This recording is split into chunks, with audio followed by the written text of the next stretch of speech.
someone here, go ahead and fire away. Was that the response you were hoping to get out of your defense?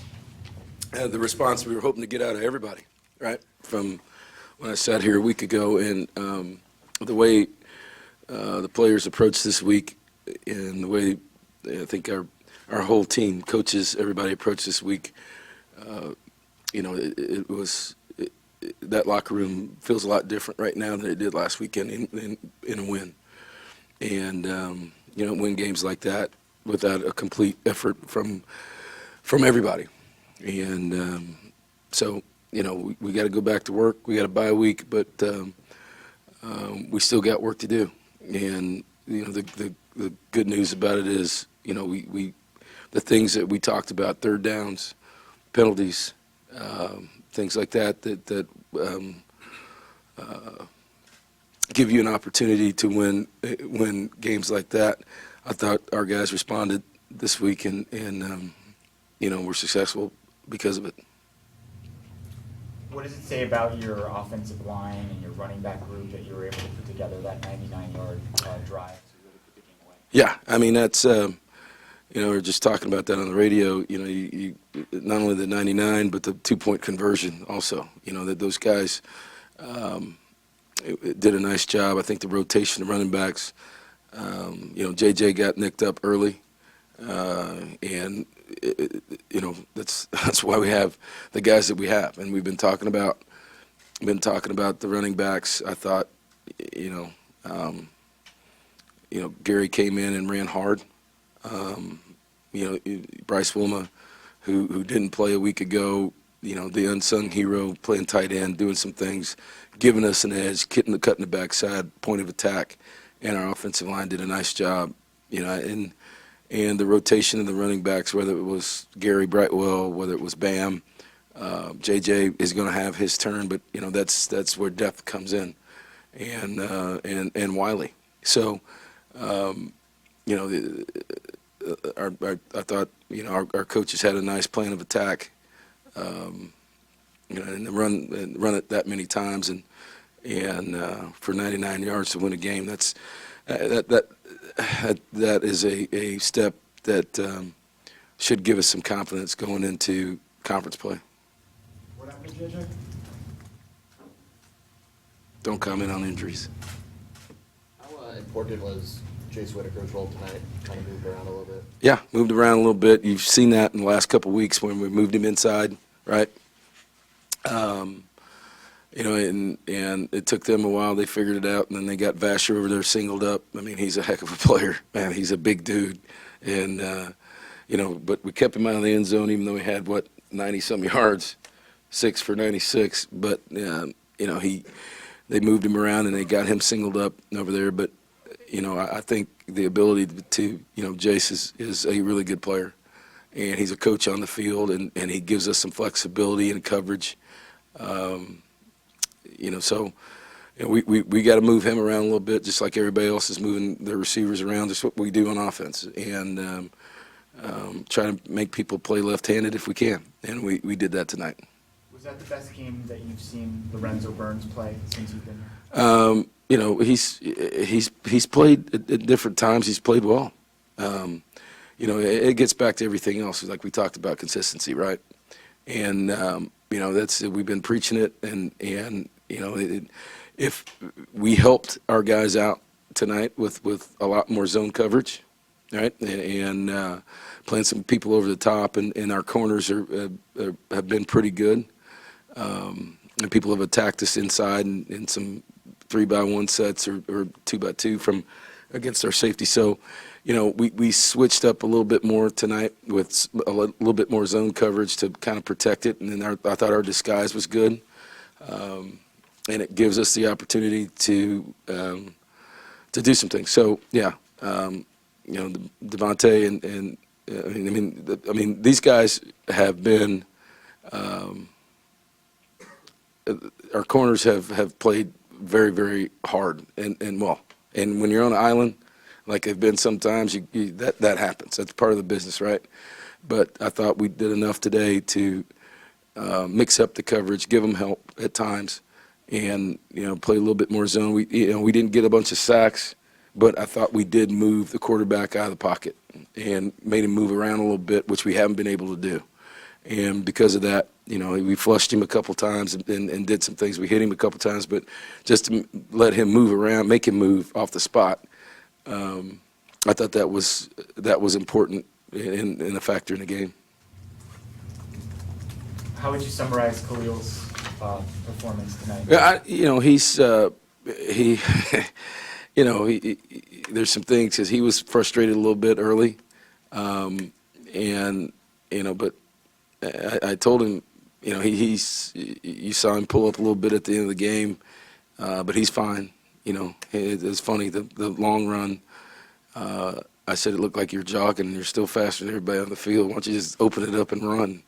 He's got real talent and real speed. There's probably more yards out there that everybody saw, but he is a real threat whenever he has the ball in his hands. And I think some of the blitzing that we saw early in the game calmed down right after that 80 whatever that run was, and that changed really the whole what I could see. Really kind of changed their plan of attack, because once he broke the first level, it was over. And so defensively, he puts pressure on people from that standpoint, and I think that really helped our running game schematically just because of that big play. Were you kind of caught in between at the end of the first half, whether to try to score or run out the clock? Yeah, well, we had the plan was, we're always trying to score, right? It was interesting. They slowed down too and stopped snapping it so fast to try to get in halftime. So it depends on, hey, where's the ball going to be? Where are we going to go? And, quite frankly, we turned it over a couple times, right? And we did right there, which could have come back to bite us. But, we're going to be aggressive 9 times out of 10 just because of our running backs, just because of, the guy 14 with the ball in his hands. We got an opportunity to score from anywhere on the field. So, but we got to be smart with it. And, that's what we're talking about on the sideline, and then we get the interception, which, it was a combination of a couple things. Bad route, but we got to be smarter in that situation, not give the ball back to them. How do you carry this over with a bye week? The opposite of how we carried over Hawaii, right? So, you'd ask me the same question if we lost. So, we've been down this road before, and trust me, there's a lot of energy that was put into this week. These guys, to win a game in that fashion, there's some sore guys down there right now, right? So, we played 10 straight last year. Like I told you at the beginning, I'm not complaining about the 3 bye weeks. We got an opportunity right now to get healthy. School's kicked in the high gear now. We got tests, we got papers, we got exams, we got things that get our guys to take a deep breath before we get into conference play. So it comes at a good time for us. Khalil mentioned designed runs. Was that something that went into the game plan, or what the defense was giving you? Yeah, we've had them, but that was in the game plan. What is the advantage of having Pandy, Fields, and Schooler all out on the field at the same time? I think the advantage is that with Pandy's he's a really good pass rusher, right? And so you can play with 3 linebackers because Schooler can run. Tony Fields is their experience, but that 3 down can morph into really a 4 down with Pandy standing up as a real good pass rusher, him and Jalen. So whether we go with a 4-3 front in a running situation, because we're going to play teams that are going to run it at us, and we can play all 3 of those guys in a true 4-3. But we can also it's like anything else. You like I said a week ago, you've seen more two-back sets out of us because we're trying to get our best personnel on the field. And is that and same thing on defense, right? So Pandy gives us the flexibility to really morph into a couple different fronts, and him being a pass rusher and being active really helps us without having to really substitute and go dime and do a bunch of different things because of how athletic he is and the kind of pass rusher he is. And then it also gives us the opportunity to rotate those guys if we are in a dime or if we are in a two linebacker situation. We got confidence that then all three of those guys rotate and get one of them off the field, so they're not playing 80 snaps a game. Big picture wise, what does this victory mean? It's I think it's as you ask about the bye week, right?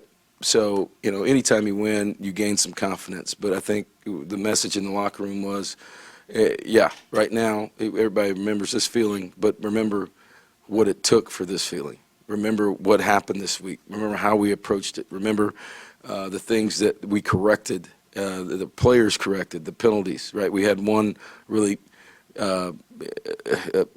bad penalty, right? And it was questionable just because the whistle hadn't blown. And so, but we did some smart things tonight with staying in bounds, taking care of our business, tackling in an open field for the most part was a lot better. Just all the things that went into, this week in this game, it's a lot of, but we can be better. And, that's what the next 2 weeks are about before we get into conference play. We know a little bit more about our team and personnel-wise and what to expect. And, as coaches, we've got to put our guys in a position to be successful. And, that's why you saw some of the things you saw tonight with you ask about the three linebackers on the field, giving us an opportunity against some of the things they were doing to try to hold that off. Because, like I said, Pandy gives us the flexibility to do that with those other two linebackers. And then whether he's playing a rush or he's playing linebacker, that takes some pressure off of Schooler and Fields, and those guys play well together. Anything else for Coach? Not too many Power 5 non-conference wins for this program in the last handful of years, but not too many opportunities either. The schedule's going to see a lot more of those coming up. Do you welcome seeing more games like this over the next handful of years to get your team ready for Pac-12 play and then grind it around? I mean, the schedule is what it is, right? I don't make the schedule, so it's usually those things are scheduled out years in advance, and you play who you play, and I think it's good for us, to play these types of games, and no matter what happens, when you win these types of games, it gives your players some confidence, particularly in the fashion that we won the game, and it's what it is. I've done this a while, and we've played all kinds of different people in non-conference games. And there's some confidence that comes out of this. But, hey, look, we're getting to conference play here in a couple weeks. So just like anything else, you enjoy it tonight, you get up tomorrow, and you start working on the next game. You had 12 third down conversions in the first two games and 15 tonight. What was the key to that? Was it more about what you did on first and second down to set up? Little bit. Manageable? A little bit. We had a lot of against Hawaii. We had a lot of third and longs. We had some manageable third downs today, but again, there was some 3rd and 5, 4, 5, 6. Khalil scrambled and made a few. Right. We ran it and made a few. I mean, in a bunch of different ways. So, in the end, to be able. And I don't know how many of those third downs were in that last drive, but you got to be able to run the ball at different times to be successful and stay out of 3rd and long. And I thought, for the most part, we did that. All right. Thanks, everyone. Thank you.